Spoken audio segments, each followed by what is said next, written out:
নমস্কার।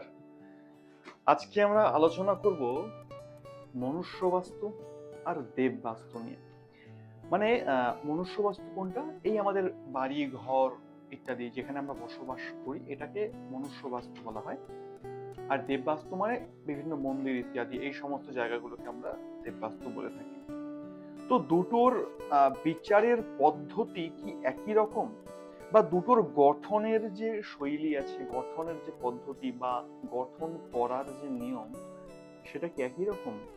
না, দুটোর মধ্যে অনেকটা পার্থক্য আছে। আকাশ আর পাতালের পার্থক্য এই মনুষ্যবাস্তু আর দেববাস্তুর মধ্যে। যদি আমরা কোনো মন্দির গঠনের ড্রয়িং করি বা মন্দির কিভাবে তৈরি করব তার একটা ডিজাইন বানাই, তো সেটা যদি আমরা এই মনুষ্যবাস্তু যেভাবে বানানো হয় সেই একই পদ্ধতিকে ফলো করি, তাহলে সেটা ভুল হবে, সেটা সঠিক মন্দির পদ্ধতিতে আসবে না।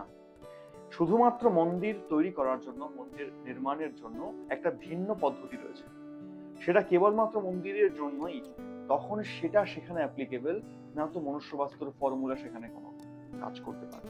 তো এই নিয়ে যাদের দ্বিধা আছে, যাদের দ্বন্দ্ব আছে, এখান থেকে পুরোপুরি মুক্ত হয়ে যান যে দুটো জিনিস, মনুষ্য বাস্তু আর দেববাস্তু, দুটো জিনিস সম্পূর্ণ আলাদা।